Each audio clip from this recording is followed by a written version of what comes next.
നമസ്കാരം. ജീവിതത്തിൽ പ്രതിസന്ധികൾ നേരിടുമ്പോൾ ഒരു വഴിയെങ്കിലും തുറന്നു കിട്ടിയിരുന്നെങ്കിൽ എന്ന് ആഗ്രഹിക്കുന്നവരാണ് നമ്മെല്ലാവരും തന്നെ. അങ്ങനെ വഴികൾ തുറന്നു കിട്ടുമ്പോൾ മുന്നിൽ കാണുന്ന എല്ലാ വഴികളിലൂടെയും പോകാൻ നമുക്ക് സാധിക്കുമോ?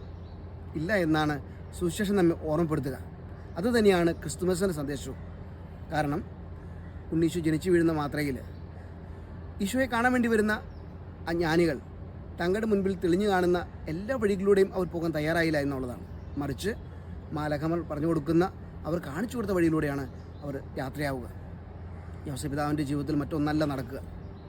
സ്വപ്നത്തിൽ മാലാഖ പ്രത്യക്ഷപ്പെട്ട് പറയുന്ന അതേ വഴിയിലൂടെ നടന്നപ്പോൾ അത് ദൈവഹിതമായിട്ട് മാറുന്നതായിട്ട് നമ്മൾ കാണുന്നുണ്ട്. നമുക്കും ഈ ഒരു തിരിച്ചറിവ് ആവശ്യമുണ്ട്. നമുക്ക് പ്രതിസന്ധികളുണ്ടാകും, പ്രശ്നങ്ങളുണ്ടാകും, പലതരത്തിലുള്ള ബുദ്ധിമുട്ടുകളുണ്ടാകും.